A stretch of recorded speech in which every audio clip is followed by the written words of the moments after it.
Scott Holiday here, and welcome back once again to Plus 2 Wrestling. If this is your first time here, this is a show with many little segments. So if you're here just for the title because you want to talk about Cody Rhodes, that's not going to happen until a little bit later.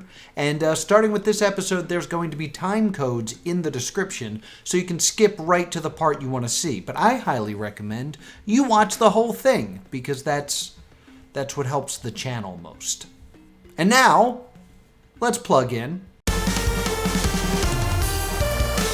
Sunday, May 7th at Havre de Grace's State Theater, Limelight 16 becomes an afternoon of main events where CMD will defend the CZW Tag Team Championships against Postgame and the Board in a triple threat match. Last time the Board had a title opportunity, they forgot to show up. So will they show up this time? And what will happen when we throw post-game into the mix? Find out at an afternoon of main events. Also, for months, we have been unable to get a decisive winner whenever Fred Yeha faced off with Isaiah Wolf. But that all changes May 7th.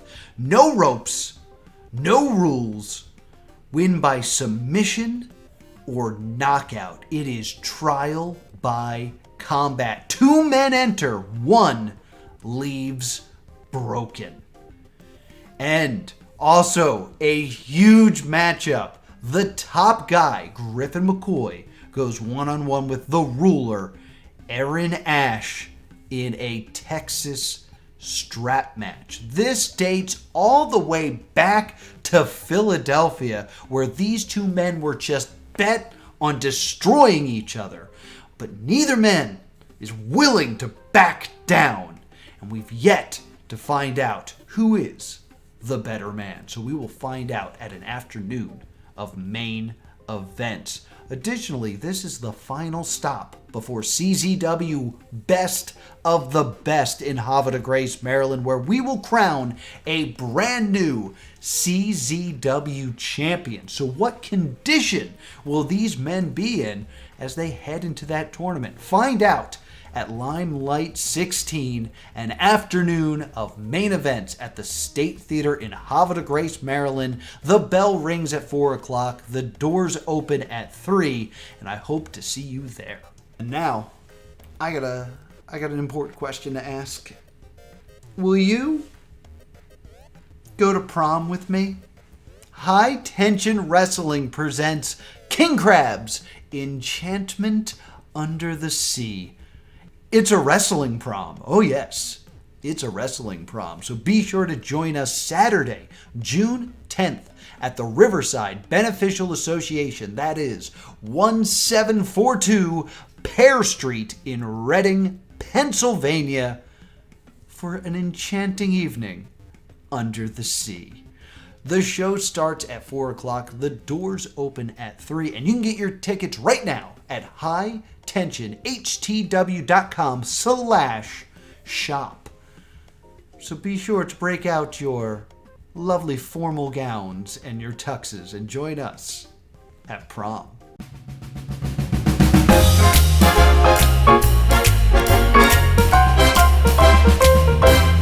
Welcome to a new segment on the show. This is a recap of the Far Too Big year-long You Pick'em. This is where I asked people to fill out a questionnaire predicting everything that will happen from the Raw after WrestleMania all the way through to WrestleMania 40. So now each week I will come back and give you an update on the scores as time progresses.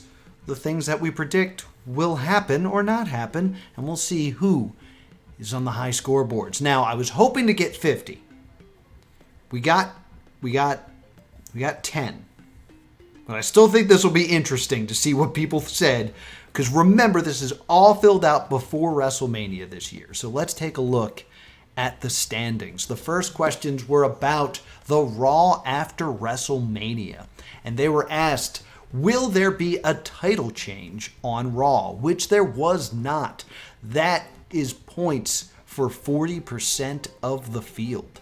They were also asked, who will be the NXT call-up on the Raw after Mania? There was a lot of guesses for Cameron Grimes to the moon. Also a lot of Braun Breaker guesses. One for Grayson Waller, one for Carmelo Hayes, but only one person got this correct, and that was Renee, who said nobody got the call-up this year at the Raw after Mania. I was very, very disappointed to see this. So, points for Renee. I also asked, will Roman appear on Raw? I was personally under the impressions that Roman was going to lose to Cody. I'm going to talk about that a lot in a minute.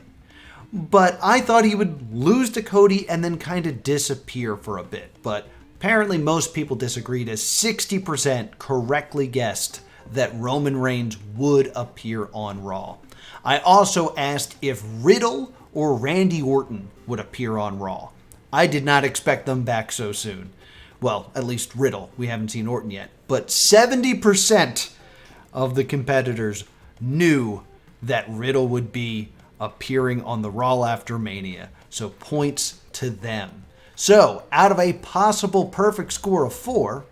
Oh, actually, there's one more thing I nearly forgot. There was one big bonus question at the end of this whole thing, and that was simply, who buys the WWE? Because when I made this, the idea of the WWE being bought was still something that seemed to be possible, but like way down the road in the future. There was a lot of guesses for Saudi Arabia, a lot of guesses for Disney, one for Fox, one for Comcast. Someone said that it wouldn't be sold, but nobody saw Endeavor coming. I certainly didn't. It wasn't even in my video that I did about who buys the WWE. I did not see them as a possibility. But the WWE has been sold to Endeavor, and that was going to be worth 5 points, and nobody gets it. So that means after the first week here of the Far Too Big year-long You Pick 'em, out of a perfect score of 9, in first place is a tie between Vanessa and Maestro with 3 points. In last place is me with 1 point, tied with Dr. Ethan Wild. Be sure to come back every week and I'll update you on how our predictions are going.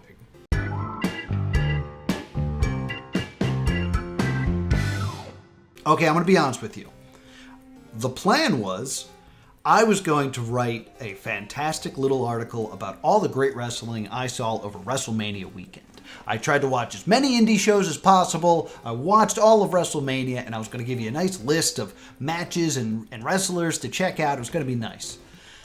Legitimately, the end of WrestleMania this year bummed me out.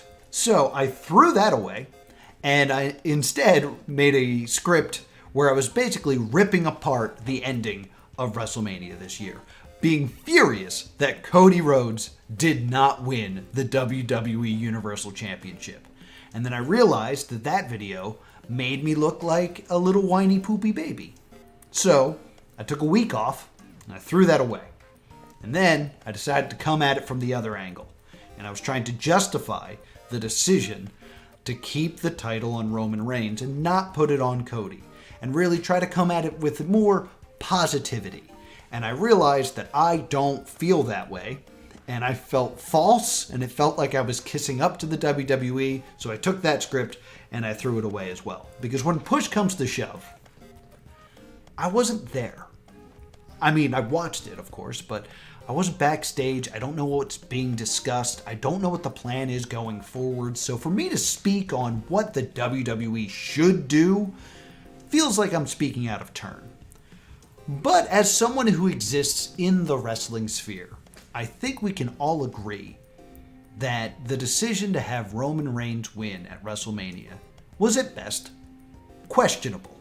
So let's look at the situation from many different angles, and here are some questions to ask when it comes to Cody Rhodes' loss. Question 1. If not Cody, then who?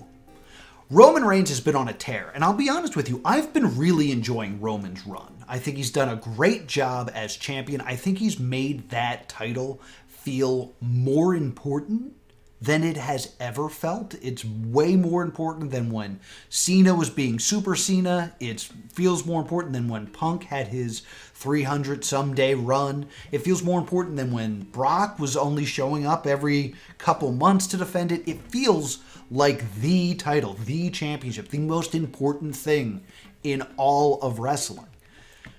But at this point, Roman's beaten everybody.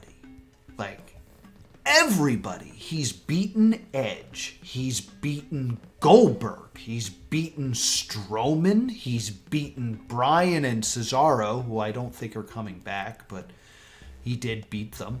He's beaten Owens. He's beaten Sammy. He's even beaten Wyatt. Like, I saw Wyatt was a big discussion of, like, someone who could show up and wrestle that title away from him. But that's who he took the title from originally. He's beaten Sheamus. He's beaten McIntyre. There are people that are not even allowed to challenge. Like, Brock cannot challenge again. Riddle cannot challenge again. So who's left? Who is someone that we can actually believe is going to beat Roman Reigns?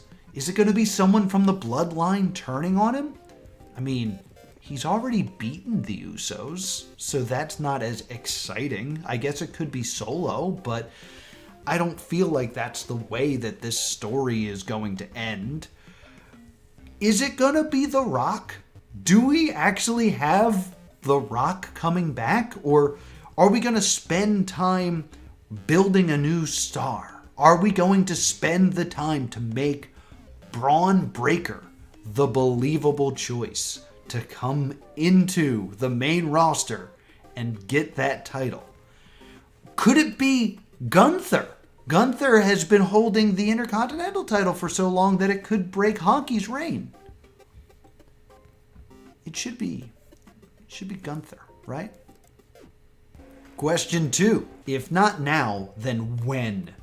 Now, I've done a lot of research in this, and if my calculations are correct, I'm pretty sure Roman's going to hold the title for another year. Now, if I'm calculating this correctly, and I think I am, on the Friday that this is uploaded, which is April 21st, it will be day 1027 of Roman Reigns' championship reign. Not both titles, when he got the first title. That's 1027. That will tie him with Pedro Morales, who is currently number 5 on the longest reigns as a champion in the WWE. I'm going to assume that between filming this, he's gonna make that. I don't think he's losing it on SmackDown this week. But that's a big deal. He's moving up to the 5th longest championship reign. So, how far are we going to take this? Who's next in line? If he wants to be number 4, he has to beat Bruno Sammartino. This is his 2nd longest run.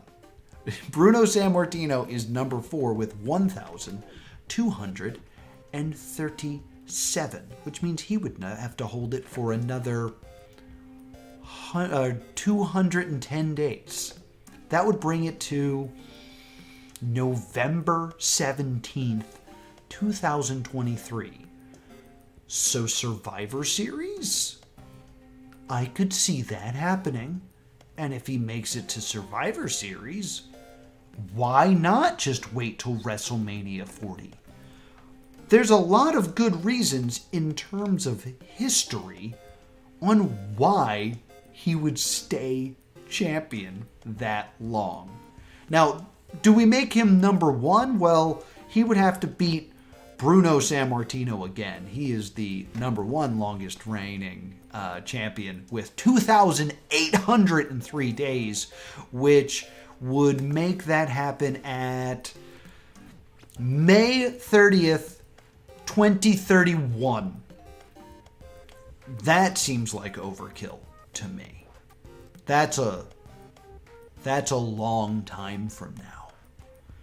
But I could totally see them waiting until Roman at least makes it to the top 5. And if we're waiting that long, why not wait until WrestleMania? And on top of that, if it's, say, The Rock, that's not happening at, like, a Backlash or a Great Balls of Fire or an Armageddon or whatever the in-between pay-per-views are going to be. It's going to happen at a big pay-per-view. And at this point, it might have to happen at a WrestleMania. Like, I know that there's the big 4, but this almost feels too big for Survivor Series. It's definitely not going to happen at Royal Rumble, because you're not going to have Roman lose the title right in front of WrestleMania. And it almost seems too big to happen at SummerSlam, their second biggest pay-per-view. I don't think is a big enough event for Roman to lose the title. So in my opinion, it either needs to be WrestleMania or it has to be someone in front of their hometown crowd. One of those big events. But you don't have many of those left. You could have done it with Drew McIntyre at Clash in the Castle, but you didn't. You've lost that. And I want to quote at this point Brian Alvarez when it comes to Sami Zayn at Elimination Chamber. It makes all the sense in the world for Zayn not to win that title. But when you watch that match and you listen to that crowd, you know he should have won. Because down the line, you can give the title to Sami, or Roman can lose it to Cody in a rematch. But in his words, it'll never be today again. No matter what you do from this moment on, you will never have that Elimination Chamber match again. You will never have that white-hot crowd for Sami Zayn taking on the unstoppable force of Roman Reigns. And you didn't do it. And now you never can.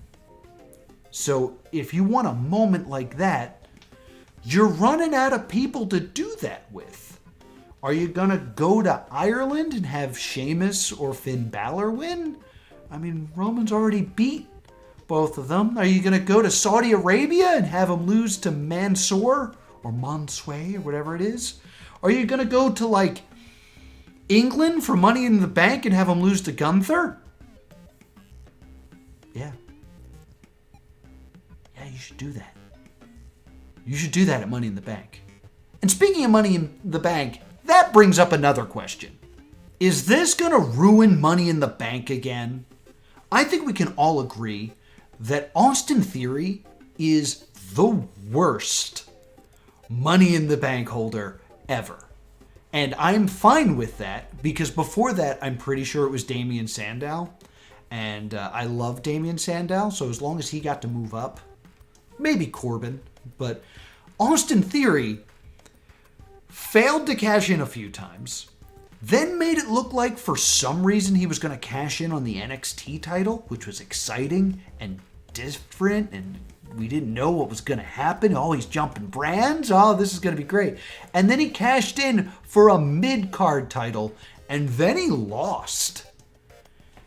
If Roman is still champion at Money in the Bank, what is Mr. Money in the Bank going to do?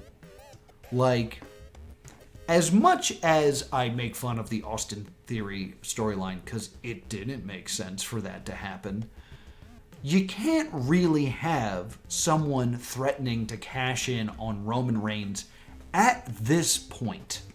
At this point, knowing, like I said before, that he's getting closer and closer to the number 4 spot, for the long title reign of Roman Reigns to end on a cash-in, it just doesn't feel pure. That's a lot of build-up to have it end like that. So what do you do with the Money in the Bank this year if you're going to give it to someone that we basically know can't cash in? Do you have a tag team guy win and cash in on the tag team titles? Do you have someone go to NXT like Austin Theory should have? Do you have someone cash in on Gunther? No. No, you don't. I just don't want to see this happen to the Money in the Bank briefcase, because the Money in the Bank briefcase used to really mean something. It used to be really, really helpful to your career, especially since you just went through such a dangerous match. And for it to be kind of pushed aside because Roman is so powerful, and also be something that would create an unsatisfying ending, it's a real bummer to be Mr. Money in the Bank. I don't know what Vince is thinking. Which brings up another question. Is this a Vince thing? So we can't help but notice that Vince McMahon has clawed his way back into the company that he left in disgrace. Remember that? That just happened. Like, he left in disgrace. And Triple H was in charge. And now Vince is back, and now, I don't know, this is happening.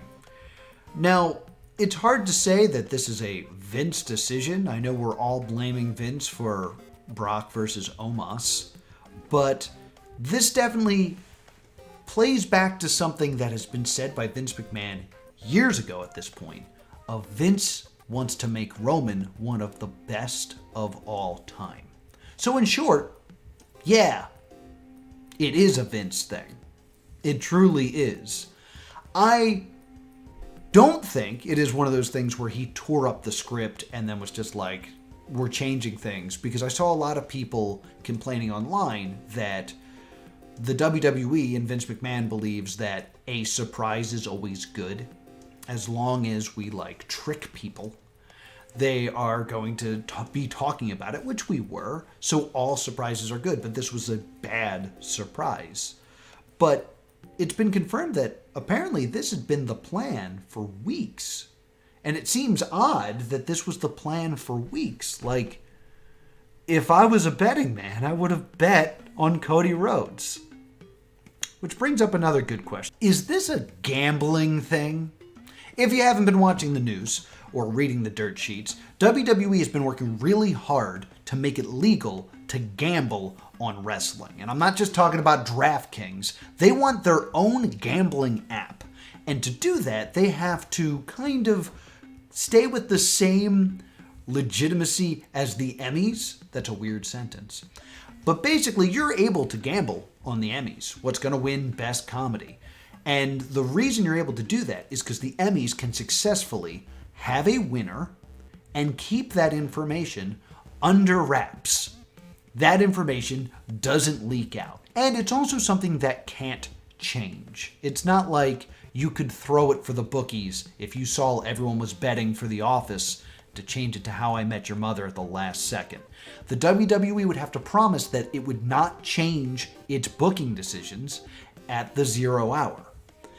And this is a great proof of concept that they can do that.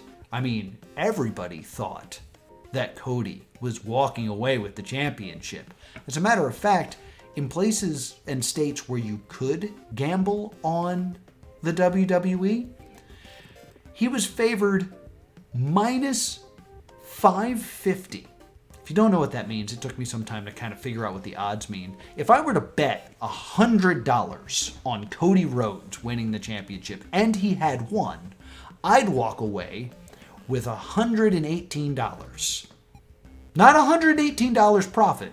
I would have made $18 off of that bet. That's how favored Cody was. On the other hand, Roman Reigns was plus 350, which means if I were to gamble $100, I'd walk away with an additional $350. That's how sure they were that Roman was losing. So to swap that at the last second really would have changed things for the bookies. Like, the reason the odds look that way is the bookies want to make a profit. And in order for them to make a profit, they need to look at how people are betting and realize it would actually be more beneficial to them to pay the few people betting for Roman than to pay everyone betting on Cody more than $18. So to swap that, the last second, really shows that it's beneficial to have gambling like this because a lot of people lost money on Cody Rhodes. It's kind of a great proof of concept and probably makes their partners really happy. Which brings up another question. Is this an Endeavor thing? So Endeavor and the WWE did not merge. I know people are saying that WWE was bought by Endeavor, but it's more of a merger. That really wasn't official until after WrestleMania. But they knew it was happening. They were well aware. It's not like WrestleMania ended and then they had the meeting. They knew that this merger was coming. And listening to what Endeavor is thinking about doing with the WWE, they keep saying things like, we have not maximized profits for the WWE. They want to do things like sell the mat and sell the turnbuckles to advertisers to make more and more money. They're even talking about going back to pay-per-views rather than streaming on the WWE Network or on Peacock. If you're going to have people shell out $40 for a pay-per-view, you want Roman Reigns to be champion, don't you? Like, I don't think people are going to shell out $40 for Cody's first title defense against, I don't know, Riddle. But the idea of the Emperor Roman Reigns falling after such a long streak, that could be worth the money. I think there's a good chance that Endeavor wanted Roman to stay champion so they could sell a pay-per-view, because that match is so big every time. Which raises another good question. How many times do I have to see this match? I feel like every Roman Reigns match is the same. They have the exact same match. It starts with Roman being all confident, like, this guy, he thinks he can stay with Roman Reigns? Doesn't he know I'm Roman Reigns? And then they shove each other a bit. Then Roman gets punched in the mouth, and he sells like he's a character from Mike Tyson's Punch-Out, that thing he does, you know that? And then it's power move, 2 count, act surprised during replay, power move, 2 count, act surprised during replay, power move, 2 count, act surprised during replay. Oh no, it's the Usos. 2 count. Oh no, it's Solo Sikoa. 2 count. Oh no, some other interference. Super spear. 1, 2, 3. It's been working. Don't get me wrong. I've been very entertained by a lot of Roman Reigns matches. But it's getting to the point where I see the formula. How many times are you going to make me see that match again? How many times can we see Roman Reigns underestimate his opponent, throw everything he has at his opponent, and then cheat to win? I'm kind of getting tired of it. I was so sure it was over with Cody. Which brings up another great question. We sure did get worked, huh? They did a fantastic job this year at WrestleMania of tricking us into believing that Roman Reigns was losing. And I'm not just saying like fans following the story. I mean us dirty smart marks who were reading the dirt sheets. They let it leak that Roman was not working Backlash and not working Money in the Bank in England. Probably because he wants some time off because he's been champion for so long, and now that he's not champion, he needs a break. They also had some news about a new title being made, perhaps a big gold belt, so that when Cody won, he could have that nostalgic title and lay it before his father, like he promised, and finish the story. They made sure we knew that, because they wanted us to believe that Cody was winning at WrestleMania. He was going to finish the story. Finish the story. Finish the story. Finish the story. But then he didn't. They got us. And it's been a while since I've been truly stunned by a WWE decision. A booking decision. They make a lot of bad choices. They brought the XFL back, remember? But the fact that they were able to get us this good, and they knew how to do it, and it was calculated, and it wasn't just through storylines, it was through dirt sheets. Bravo, WWE. Way to really get us. Really exciting to know that after all this time, you really can still keep us guessing. Bravo. So what do you think? What questions were raised in your mind when Cody Rhodes lost at WrestleMania? Did it upset you like it upset me to the point that you gave up being a YouTuber for 2 weeks? Let me know in the comments down below. And while you're down there, hit that subscribe button and ring that bell so you'll get a notification when I decide that I'm actually going to upload this week. And I will see you next time.